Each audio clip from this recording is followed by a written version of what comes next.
Hello students, आज हम करेंगे चैप्टर 9th का सेकंड टॉपिक अरिथमेटिक प्रोग्रेशन, जिसे हम एपी भी बोलते हैं। क्लास 11th का टॉपिक है। बड़े ध्यान से देखिएगा।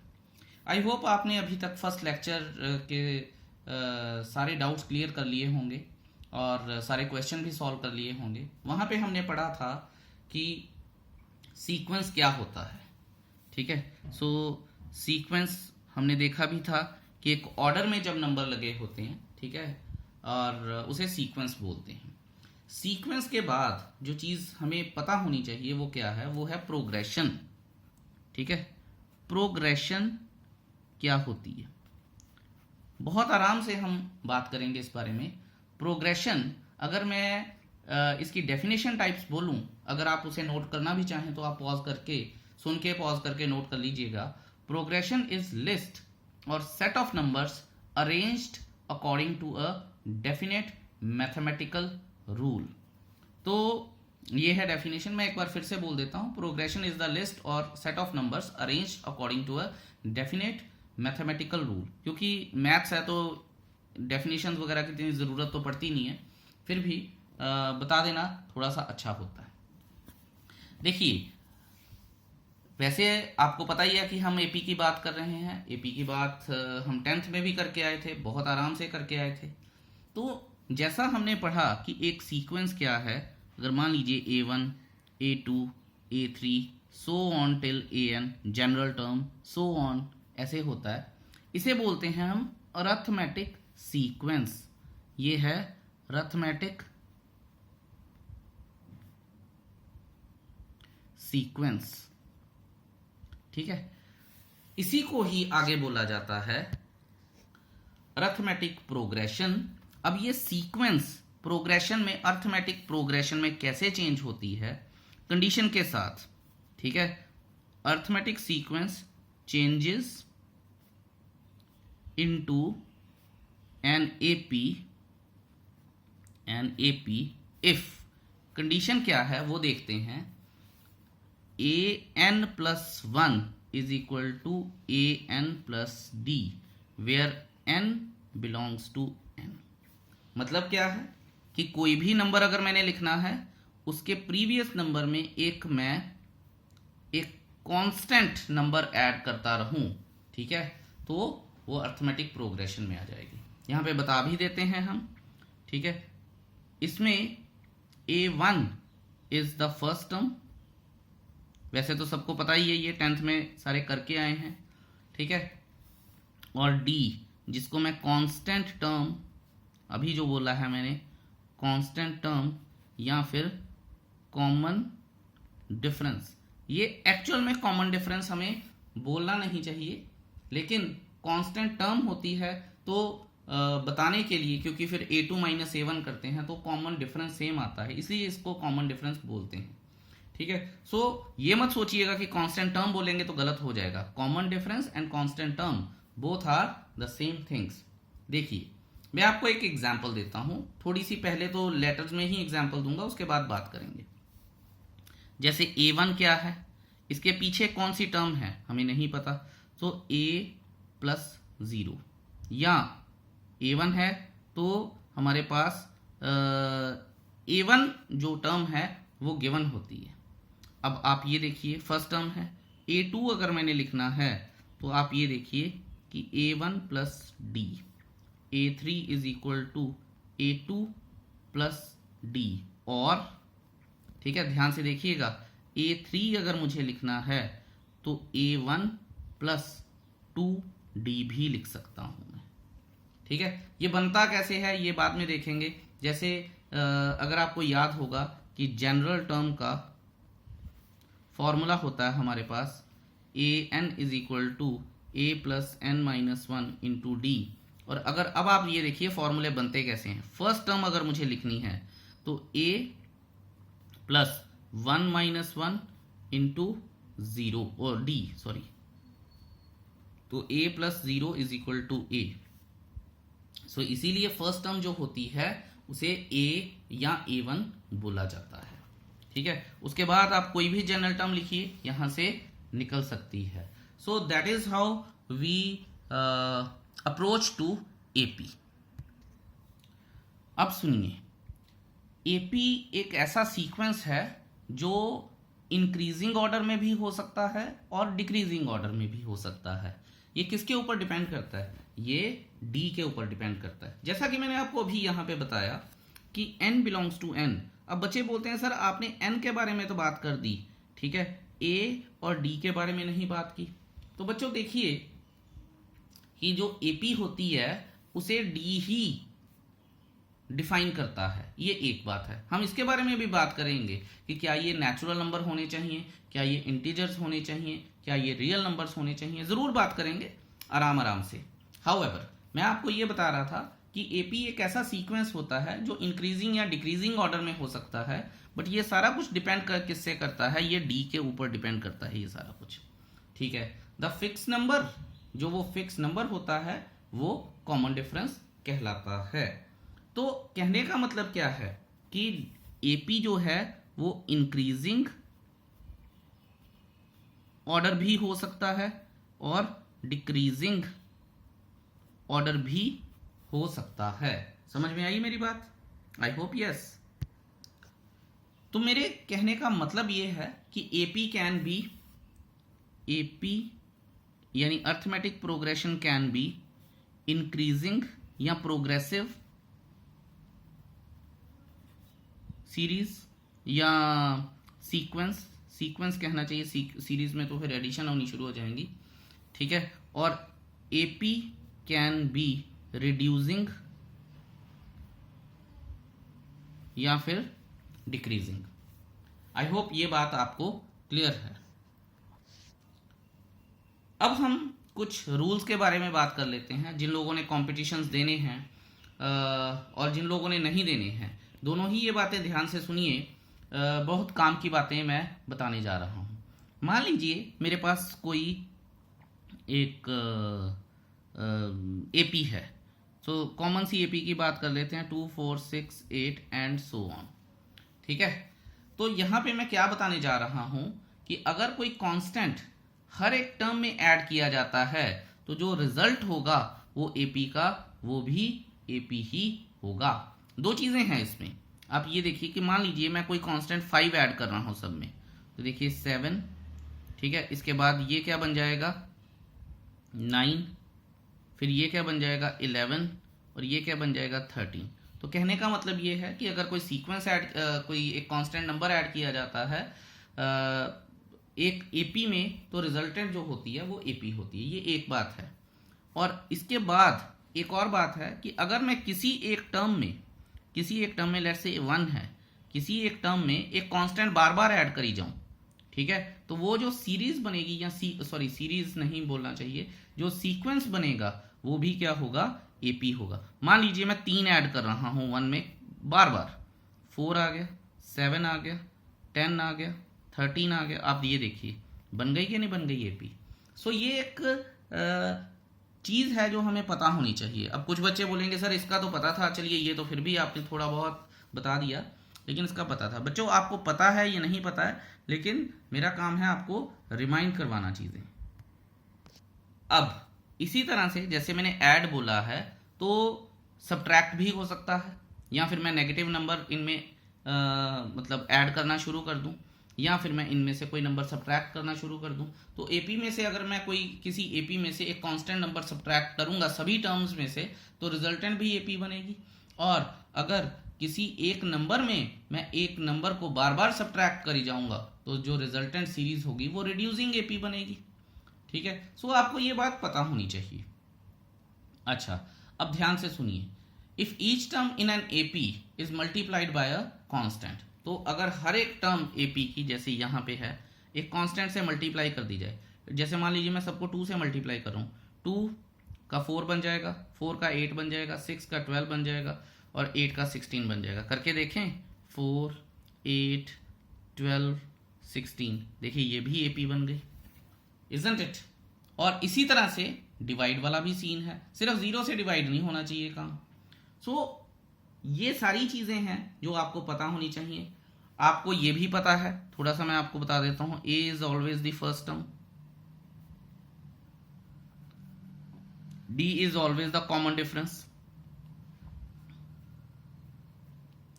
ठीक है, और एल और ए एन वैसे जनरल टर्म होती है, इसलिए अब +1 में हम ए एन को नहीं लिखेंगे, हम एल को लिखेंगे। L is the last term, ठीक है। और एस एन लिखेंगे sum of N terms of N AP. मैं एपी को हमेशा मैजिकल कॉन्सेप्ट बोलता हूँ, क्योंकि हम वो काम कर जाते हैं इस पे जो हमने सिर्फ कभी सोचे होते हैं। जैसे ए एन का फॉर्मूला अभी मैंने आपको बताया है कि A N is equal to A plus N minus 1 into d.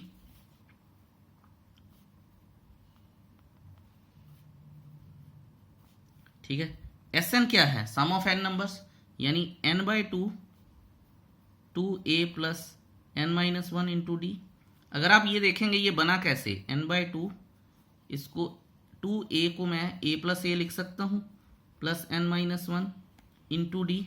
ये देखिए ये क्या है, ये ए एन तो है, n by two A plus ये l का फॉर्मूला ना, तो ये लीजिए, इसीलिए बोला जाता है n by two first term and last term. तो ये सारा एपी का सिस्टम है अभी तक। क्योंकि एपी एक प्रैक्टिकल चैप्टर है तो इसको बेस्ट एग्जाम्पल्स के थ्रू ही समझा जा सकता है। चलिए एक एग्जाम्पल नंबर 4 करते हैं, आप अपनी अपनी बुक्स में देख भी लीजिएगा। उन्होंने स्टेटमेंट में बोला है if an AP in an AP if mth term का मतलब क्या है, ए एम, जनरल टर्म बोल दी ना उन्होंने, n है, एंड nth टर्म जो है वो m है, so A N is equal to m है, where m is not equal to n, ये भी बोल दिया है इन्होंने। सो इसके बाद ये क्या कह रहे हैं, ये कह रहे हैं कि फाइंड द pth टर्म, तो a p ढूंढ दीजिए। ठीक है, तो अब इस क्वेश्चन को ये बड़े अच्छे और टिपिकल टाइप्स क्वेश्चन होते हैं, तो थोड़ा ध्यान से समझिएगा इन्हें। ठीक है, लेट्स डू इट। तो ए एम क्या है, वी नो दैट, पहले मैं लिख लेते हैं, वी नो दैट कि जनरल टर्म, यहाँ लिख लेते हैं जनरल टर्म होती है A N is equal to A plus N minus 1 into D. Although N यहाँ पे भी है पर फिर भी मैं एक बार फॉर्मूला लिख रहा हूँ। So A M is equal to A plus M minus 1 into D is equal to क्या है, एन दिया है उन्होंने, तो मैंने एन लिख लिया है। तो ध्यान से देखेंगे, इसको सॉर्ट आउट करते हैं, A plus M D minus D is equal to N. अच्छा, बहुत ध्यान से आपको ये चीज़ें करनी है। अब अंदाज़ा लगाइए, अंदाज़ा क्या लगाएंगे कि ए एन का फॉर्मूला मैंने लिखा है, तो यहाँ पे आएगा A plus N D minus D. ठीक है, तो डी यहाँ पे भी आ जाएगा। नाउ देखिए A N is equal to A plus N minus 1 into D is equal to M बोला है उन्होंने। ठीक है, अच्छा तो ये हो जाएगा फिर A plus N D minus D is equal to M, और ये हो जाएगा A minus D is equal to M minus N D. ठीक है, क्यों भला, क्योंकि यहाँ पे भी ये हो सकता है A minus D is equal to N minus M D. समझ में आई है आपको ये बात? आई होप आई होगी पक्का। अब आप ये देखिए कि इसको मैं इक्वेशन 1 दे लेता हूँ, ए माइनस डी है ना, और एक ही ए पी की बात हो रही है, और ये भी ए माइनस डी है, तो ये भी एक ही, इसको 1 देता हूँ नाम, और इसको 2 दे देता हूँ नाम। फिर मैं लिखूँगा फ्रॉम 1 एंड 2। ठीक है, और इन्होंने बड़ी होशियारी मारी है एनसीईआरटी वालों ने, सो ध्यान से देखिएगा। फ्रॉम 1 एंड 2 क्या है हमारे पास कि n minus M d is equal to M minus N D. ठीक है, ये वाला n इधर ले आऊँगा तो क्या बनेगा m माइनस n, ये वाला n इधर ले जाऊँगा तो एन डी या एम डी माइनस का प्लस एन डी हो जाएगा।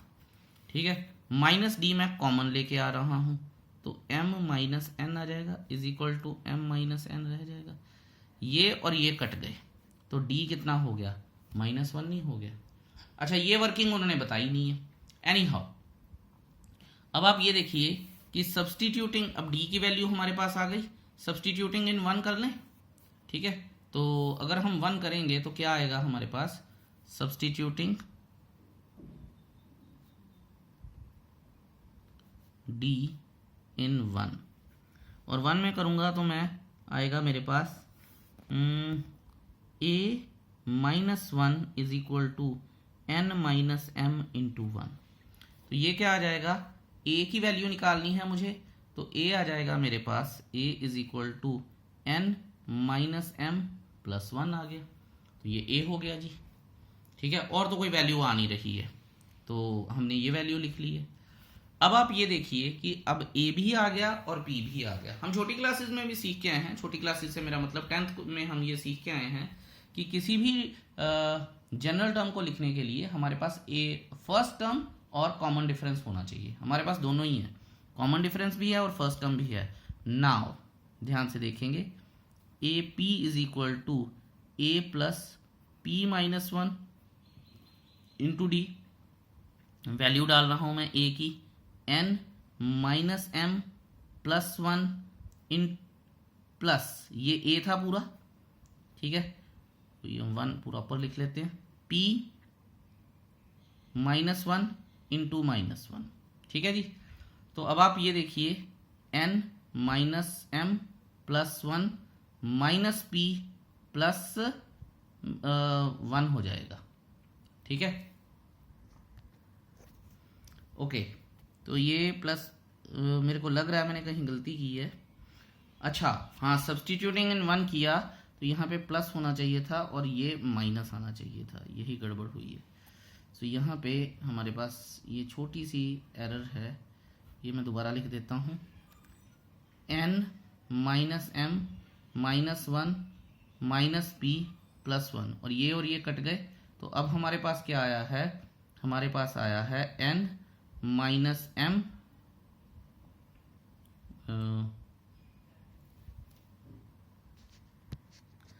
ये सारा ही गलत लग रहा है मुझे, आई थिंक मुझे यहाँ से कट करना चाहिए। सब्सटीट्यूटिंग इन 1 से दोबारा करते हैं, ठीक है। ओके, ये सारा गड़बड़ हो गया। तो सब्सटीट्यूटिंग इन 1 में a plus 1 is equal to n minus 1 n minus m into minus 1, तो a is equal to n minus m, ये माइनस का प्लस हो जाएगा और ये 1 इधर आएगा।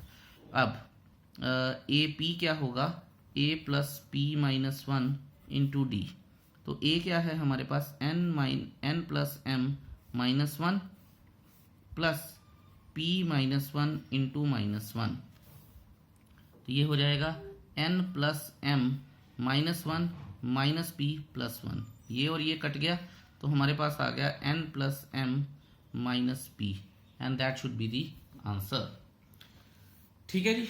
ये क्लियर होना चाहिए आपको। ओके, अब करते हैं हम एग्जाम्पल 5। अच्छा ध्यान से कीजिएगा ये सारा कुछ, क्योंकि एनसीईआरटी वालों ने बहुत सारे काम को बहुत थोड़ा करके बताया है, तो मैं आपको पूरा एक्सप्लेन करूंगा और आपको ध्यान भी देना है।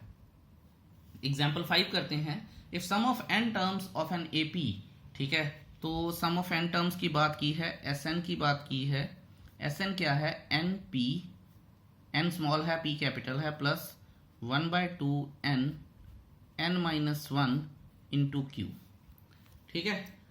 और p और q कांस्टेंट है, doesn't make any difference, d हमें ढूंढना है। ध्यान से देखिएगा कि हमें करना क्या है। अगर आपको याद हो कि Sn जो होता है, जो वो होता है sum of all terms, series बन जाती है, ठीक है। अगर मैं S1 लिखूं तो उसका मतलब क्या है, आपको मैंने पहले भी बताया था कि फर्स्ट टर्म है, अगर कोई एपी है हमारे पास 1 2 3, तो सम ऑफ फर्स्ट टर्म क्या होगा, 1 ही तो होगा। इसका मतलब हमें यहां से ये पता चलता है कि sum of first term and first term are always equal. तो देयरफॉर ये इन्होंने सम की जनरल टर्म बोली है, ये जो टर्म बोली है ना इन्होंने, ये वाली टर्म, ये सम की जनरल टर्म बोली है। तो मैं यहां लिखूंगा A1 is equal to S1 is equal to, अब यहां मैं लिख दूंगा for n is equal to 1। ये समझाने के लिए, आपको चाहे लिखने की ज़रूरत नहीं है। 1 into P, P plus 1/2 into 1, 1 minus 1 into Q. तो ये पूरा कुछ ज़ीरो बन गया, तो ये आ गया p। तो A1 भी क्या आ गया, p आ गया, एंड S1 भी क्या आ गया, p आ गया। समझ आइए आपको ये बात, आई होप आ गई होगी। थोड़ा नज़दीक लिख देते हैं, नज़दीकियाँ अच्छी रहती हैं नंबर्स में, ठीक है। ओके, ये हो गया। अब आप ये देखिए कि अगर मैंने S2 लिखना है तो क्या होगा, फर्स्ट टू टर्म्स का सम होगा, ठीक है। और अगर मुझे सेकंड टर्म लिखनी है तो सेकंड टर्म मैं कैसे लिख सकता हूं, सेकंड टर्म लिखने के लिए मुझे ये करना पड़ेगा, इसको इधर सॉरी A1 को इधर लेके जाना पड़ेगा, तो ये सेकंड टर्म आएगी। तो आप ये देखिए, बड़ा टेक्निकल सा है सारा कुछ, इसको ध्यान से देखिएगा। इसको मैं इक्वेशन 1 डालता हूं। Now for n is equal to 2, तो S2 आ जाएगा। S2 क्या आएगा, 2p plus 1/2 into 2, 2 minus 1 into q. ये 2 और ये 2 गए, ठीक है, ध्यान से देखेंगे।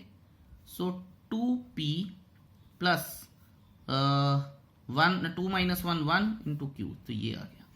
और इसको मैं इक्वेशन दे देता हूं 2, ठीक है। एक बात याद रखिएगा कि मैं आपको बताऊं, NDA and IIT NCERT 11th का पैटर्न फॉलो करते हैं, ठीक है। खासकर NDA, जेई में तो चलो फिर भी थोड़ा एडवांस लेवल आ जाता है, लेकिन बाकी सारे टेस्ट जितने भी होते हैं, ठीक है, NDA हो गया अपना, और भी जितने भी इंजीनियरिंग टेस्ट हैं, ठीक है, वो सारे ही ये NCERT 11th का पैटर्न फॉलो करते हैं when it comes to this chapter. Even जो फॉरेन टेस्ट होते हैं, GRE, SAT, GMAT वगैरह जो भी हैं, ये सब NCERT का पैटर्न फॉलो करते हैं। तो मैं आपको बता रहा हूं कि ये बुक इतनी ज़्यादा इंपॉर्टेंट है। हाउएवर, अब आप ये देखिए कि फ्रॉम 1 एंड 2, तो देखिएंगे A1 तो P था, S2 क्या है, 2p plus q is equal to, A1 क्या था, P प्लस A2। तो A2 क्या आ जाएगा हमारे पास, A2 आ जाएगा, P इधर जाएगा, P प्लस क्यू आ जाएगा, ठीक है। सो A2 हो गया। और अब हमें क्या ढूंढना है, कॉमन डिफरेंस। तो D क्या होता है, A2 माइनस A1। तो A2 क्या है, P plus q minus P is equal to q. That is the answer, and यही एक कॉमन डिफरेंस भी आ गया है। सो आई होप आपको समझ आया होगा। अब चलिए चलते हैं एग्जाम्पल नंबर 6 पे, और कमाल की इंपॉर्टेंट एग्जाम्पल है। अगर मैं बोर्ड्स की बात करूं, ठीक है, बोर्ड्स की बात करूं तो क्वेश्चन सर्टनली आता है। कॉम्पिटिशन्स की बात करूं, question high level, high probability रहती है इसकी कि क्वेश्चन आएगा ही आएगा। दोबारा से वही बात है कि जेई को अगर मैं छोड़ दूं, क्योंकि जेई में ये हिडन कॉन्सेप्ट लगता है, क्वेश्चन आना ही आना है। चलिए एग्जाम्पल नंबर 6 आप पढ़ लीजिए ध्यान से, और फिर उसको करते हैं। मैं भी स्टेटमेंट पढ़ देता हूं आपके लिए। एग्जाम्पल 6 कहती है, the sum of n terms of 2 arithmetic progressions. ठीक है, स्टेटमेंट ध्यान से पढ़ेंगे तो 2 अर्थमेटिक प्रोग्रेशंस हैं, अलग अलग हैं। Are in the ratio 3n plus 8 और 7n plus 15। Find the ratio of their 12th term. देखने में ये क्वेश्चन बड़ा आसान लगता है, ठीक है। सो आप अगर देखेंगे भी, बुक में इसकी डिस्क्रिप्शन भी देखेंगे, तो आपको पता चलेगा कि ये क्वेश्चन इतना आसान नहीं है जितना ये देखने में लग रहा है। अच्छा, जो लिखा है मैं वो बता देता हूँ। A1 इसको इस तरह से लिखते हैं, A एंड D, ठीक है, and A and D are the first term and common differences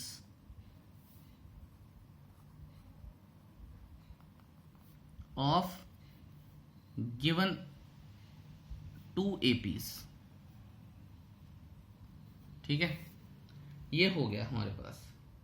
तो अब आप ये देखिए, उसने बोला है sum of first AP, sum of first AP upon sum of second AP। ये मैंने इस तरह से रिप्रेजेंट कर दिया है 3n + 8 अपॉन 7n + 15। एक बात याद रखिएगा कि ये सिर्फ रिप्रेजेंटेशन के लिए है, आप ये मत सोचिएगा कि यहाँ भी स्मॉल n कैपिटल N होना चाहिए, क्योंकि ये चीज़ गिवन है। ठीक है, तो इस बात का खास ख्याल रखिएगा। अब चलते हैं हम, और याद रखेंगे अगर मैं फर्स्ट टर्म की बात करूंगा तो n दोनों में 1 हो जाएगा, सेकेंड टर्म की बात करूंगा तो n दोनों में 1 हो जाएगा। अब आप ये देखिए, नाउ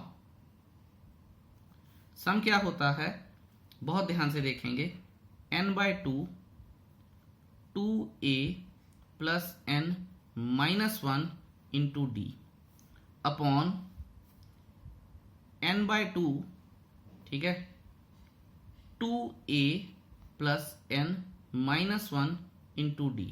आप देख रहे हैं कि मैंने ये जो d और a चेंज किए हैं, बाकी सब सेम है, n ने तो सेम रहना ही रहना है। तो यहां पे आ जाएगा 3n + 8 अपॉन 7n + 15। ये कॉन्सेप्ट बहुत ध्यान से सीखिएगा, मैं बार बार कह रहा हूं, n/2 कट गए। ठीक है, अच्छा जी, ये कट गए। अब हम देख लेते हैं कि और क्या क्या है हमारे पास। तो ये आ जाएगा 2a + n - 1 × d upon 2a + n - 1 × d = 3n + 8 upon 7n + 15। अब हमारे पास एक कॉन्सेप्ट सीखने वाला है जो उसने बोला है 12th टर्म। इस चीज को बहुत ध्यान से समझिएगा। ठीक है, यहां पे ये 2 मिनट के लिए अब विश्राम देते हैं, अब करते हैं now according to the question. Question क्या कहता है कि हमें 12th टर्म ढूंढनी है, 12th term of first AP upon 12th term of second AP। क्या होगी, a + 11d upon a + 11d, ये होगी। अब अगर आप ये देखेंगे और बड़े ध्यान से देखिएगा कि अगर मुझे ये सारा कुछ देखना है और इनको अगर कंपेयर भी करना है, इसको इसके रेफरेंस में ही लेके जा सकता हूं और तो कुछ कर नहीं सकता। तो यहाँ पे a सिंगल है, यहाँ पे a के साथ 2 है, यहाँ पे भी a सिंगल है, यहाँ पे a के साथ 2 है। तो अब क्या करें, देखिए अब मैं करता क्या हूं, मैं मल्टीप्लाई एंड डिवाइड विद 2 करता हूं। तो 2a + 22d upon 2a + 22d। ठीक है, लिख मैं 12th टर्म ही रहा हूं, लेकिन मुझे इसके अकॉर्डिंगली ये चीजें सेट करनी है। समझ आइए आपको बात, क्योंकि ये जनरल टर्म चल रही है। ठीक है, ये चल रही है क्या, जनरल टर्म चल रही है, और ये हमारी 12th टर्म चल रही है। अब आप बहुत ध्यान से देखिएगा कि अगर मुझे इसको और इसको मैच करना है, 2a के साथ 2a मैच हो रहा है, n - 1 × d, यहाँ पे 22d है।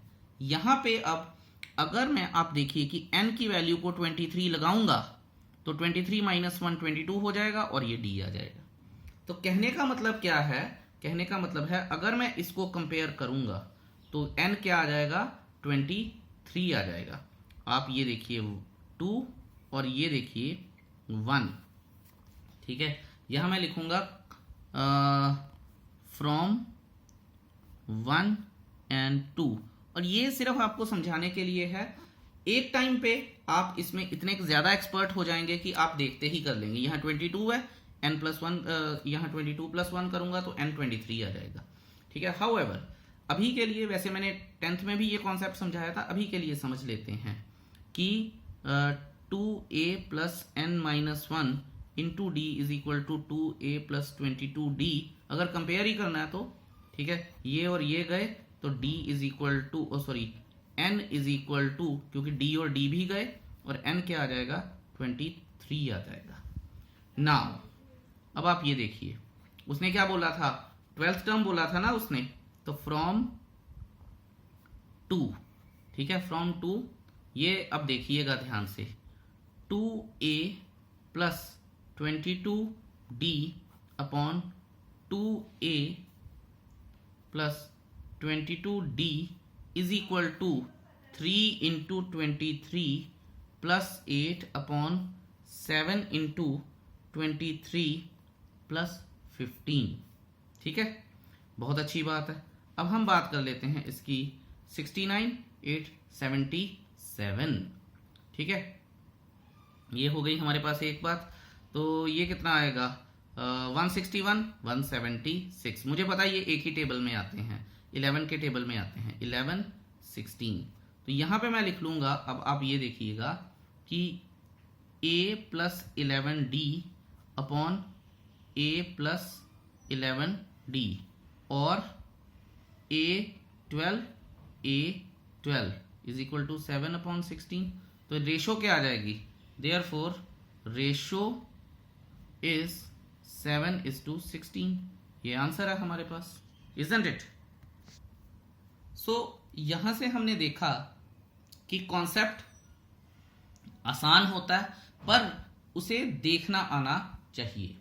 चलिए अब नेक्स्ट पेज पर चलते हैं और एग्जाम्पल नंबर 7 करते हैं। वेरी नाइस टाइप्स एग्जाम्पल है, बहुत आसान है, ठीक है, तो घबराने की ज़रूरत नहीं है, आप पढ़ेंगे तो आपको इजीली आ भी जाएगी। एग्जाम्पल नंबर 7, मैं स्टेटमेंट पढ़ता हूं आपके लिए। The income of a person is ₹3 lakhs in the first year and he receives an increase of ₹10,000 to his income per year for the next 19 years. Wow, 19 साल के लिए उसको इंक्रीमेंट मिलती रहती है। अच्छा, स्टेटमेंट ध्यान से पढ़िएगा। Find the total amount he received in 20 years। इनको आप जरूर क्या करेंगे, हाईलाइट करेंगे, आगे जाके आपको बताऊंगा स्टेटमेंट के बीच में बहुत फर्क रहता है, ठीक है, तो देखते हैं। अब आप ये देखिए कि अगर मैं क्वेश्चन में देखूं तो ए क्या है मेरा, 3 लाख, क्योंकि फर्स्ट ईयर की इनकम है। फिर एनुअल इंक्रीज कितना है, वो डी हो जाएगा, 10,000 है, ठीक है। एन कितना है, यहाँ पे आपने ये बड़े ध्यान, बच्चे यहीं पे गलती करते हैं। उन्होंने बोला है कि नेक्स्ट 19 साल तक उसको इंक्रीज मिलता रहा, लेकिन कब मिलना शुरू हुआ, पहले साल की इनकम के बाद। तो एन कितना है यहाँ पे, एन है 20। बहुत ध्यान से इन चीजों को देखना और समझना चाहिए, ठीक है। अब उसने क्या बोला है, S20 बता दीजिए कि टोटल कितना पैसा मिला था। सो एस एन क्या होता है, n/2 2a plus n-1 into D, ठीक है। मैं a प्लस एल सोच रहा था, तो l तो हमें है ही नहीं है, तो यहाँ पे आ जाएगा 20/2 2 इंटू 3 lakhs प्लस 20 - 1 19 इंटू 10,000, ठीक है। तो ये हो जाएगा 10 इंटू 60,000 प्लस 1,90,000, तो ये हो गया 2,50,000। तो कितना बन गया जी हमारे पास, 2a, तो ये 3 लाख था, मैंने 30,000 लिखा है, ये 6 लाख हो जाएगा। सो अभी काम खराब हो जाना था, 7,90,000 आ गया, तो 79 लाख रुपीज़ उसको मिल जाएंगे 20 साल में, अगर उसकी हर साल 10,000 रुपया इनकम बढ़ जाती है। तो मुद्दा ये है कि आपको बहुत ही ध्यान से करना है सारा कुछ। अब बात करते हैं हम अपने नेक्स्ट टॉपिक की, अर्थमेटिक मीन। बहुत ध्यान से सुनिएगा, ठीक है, क्योंकि आगे जाके हम रिलेशनशिप भी इस्टेब्लिश करेंगे अर्थमेटिक मीन और ज्योमेट्रिक मीन के बीच में। सो आपको ये चीज़ें आनी चाहिए, मेरे कहने का ये मतलब है, ठीक है। सो अर्थमेटिक मीन को, अर्थमेटिक मीन जिसे हम एवरेज भी बोलते हैं, ठीक है। सो बहुत ध्यान से सुनिएगा, क्योंकि शायद एक ही एग्जाम्पल है एनसीईआरटी में, तो मुझे उसी में सारा कुछ कवर करना है। सबसे पहली बात करते हैं कि अर्थमेटिक मीन या एवरेज होती क्या है। ठीक है, मान लीजिए एक एनी पर्सन वो 5 दिन के लिए काम कर रहा है। ध्यान से देखेंगे हम, 1 2 3 4 और 5। पहले दिन उसने 100 रुपया कमाया, फिर उसने 50 रुपये कमाए, फिर उसने 75 कमाए, फिर उसने 200 कमाया। ठीक है, और फिर उसने दोबारा से मान लीजिए 100 रुपया कमाया। ठीक है, तो किसी ने उससे पूछा कि भाई बता रफली हर दिन कितना कमाया। तो अब वो क्या बताए कि एक दिन 100, एक दिन 50, एक दिन 75, एक दिन 200, एक दिन 100। ठीक है, तो ये बताएगा या फिर वो बता देगा इनकी एवरेज निकाल के वो बता देगा, जैसे 100, 200, 400 और 450, 525 डिवाइडेड बाय 5, 105 रुपये। तो बता देगा रफली 100, 105 रुपये मैंने रोज कमाए हैं। Right, you got. तो एवरेज जो होती है वो हमें एक कंसिस्टेंट नंबर दे देती है। ठीक है, सारी ही टर्म्स का जो जिसके अराउंड वो घूमती हैं। सो 105 है, अगर 5 चीजें हैं, ठीक है, तो ये सारी की सारी टर्म जो हैं इसके अराउंड घूम रही हैं। इसको क्या बोलते हैं? इसको एवरेज या अर्थमेटिक मीन बोलते हैं। अब देखिए और बात करते हैं। जैसे मान लीजिए कि जो एवरेज होती है वो हमेशा 2 नंबर्स का कॉन्सेप्ट है। 2 से ज्यादा नंबर्स का कॉन्सेप्ट नहीं हो सकता एवरेज, ऑलवेज। ठीक है, कोई भी सीरीज है उसके बीच में भी एवरेज 2 नंबर्स का ही कॉन्सेप्ट है, या फिर कोई भी सीक्वेंस है उसके बीच में भी अगर हमें एवरेज निकालनी हो तो 2 नंबर्स का ही कॉन्सेप्ट है। अब आप ये देखिए कि अगर हमारे पास ए और बी 2 नंबर्स हैं, ए और बी 2 नंबर्स हैं, मैंने बिल्कुल इनके बीच में एक नंबर सेट करना है। मान लीजिए कि मैं वो एक नंबर लेट से एक्स सेट करना है, तो मैं कैसे सेट करूंगा? आप बोलेंगे सर बड़ा आसान है, इसको और इसको ऐड कीजिए, डिवाइडेड बाय 2 कीजिए, जो भी नंबर आएगा वो इसके बीच में। तो एग्जाम्पल लेके करते हैं। मान लीजिए ये नंबर 2 है, ये नंबर 8 है। तो जैसा कि आपने बताया इस नंबर को ऐड कीजिए इसके साथ और दोनों को 2 से डिवाइड कर दीजिए, तो 5 आ जाएगा। अब जो 5 आया है ये देखिए, ये बिल्कुल इनके बीच का नंबर है। सो आप ये देखिए बिल्कुल इनके बीच का नंबर है, तो इसी बीच वाले नंबर को एवरेज बोलते हैं। और एवरेज कभी भी सीक्वेंस का जो पैटर्न होता है 2 नंबर्स के बीच में, उसे कभी डिस्टर्ब नहीं करता है। आप ये देखिए कि ये यहां से 3 नंबर आगे आया और फिर इसके बाद फिर 3 नंबर आगे गया, तो सीक्वेंस तो नहीं डिस्टर्ब हुई। ठीक है, और इसने इसको अर्थमेटिक प्रोग्रेशन में कन्वर्ट कर दिया है। अब एक और क्वेश्चन बच्चे पूछ लेते हैं कि सर आपने एक नंबर तो बड़ी इजीली सेट कर दिया, अगर आपको एक से ज्यादा नंबर सेट करने हो तो? हाँ, ये क्वेश्चन है कि एक से ज्यादा नंबर सेट करने हो तो क्या और वो कैसे, उसका एक रूल समझते हैं हम with the help of an example. जैसा कि आप एग्जाम्पल 8 में देखिए और बड़े ध्यान से देखिएगा। ठीक है, फिर मैं आपको एक रूल भी बताऊंगा। उन्होंने बोला है insert 6 numbers between 3 and 24 such that resulting sequence is an AP. तो इस स्टेटमेंट से आप ये देखिए कि हम किसी भी 2 नंबर्स के बीच में कितने भी नंबर्स इंसर्ट कर सकते हैं एक तरीके से कि वो जो रिजल्ट बनेगा वो सीक्वेंस का वो एपी में कन्वर्ट हो जाएगा, यानी अर्थमेटिक प्रोग्रेशन में कन्वर्ट हो जाएगा। सो अब समझिए एक ट्रिक और देखिए कि हम जो नंबर्स हैं वो कैसे इंसर्ट करते हैं। एग्जाम्पल नंबर 8, ध्यान दीजिएगा 6 नंबर्स डालने हैं मुझे, किसके बीच में? 3 और 24 के बीच में। ठीक है, इसे क्लोज कर देते हैं, ये आ गया। 6 नंबर इसके और इसके बीच में डालने हैं, A1, A2, A3, A4, A5, A6, ये आ गया। तो टोटल कितने नंबर्स हो गए? अब ध्यान दीजिएगा ये जो बोल रहा हूं मैं, टोटल हमारे पास n जो हो गया वो 8 हो गया। a कितना है? a 3 है। और जो a 8 कितना है? वो 24 है। बहुत ध्यान से देखेंगे हम, ठीक है। सो यहाँ से अब आपको ए एन का फॉर्मूला लगाऊं मैं।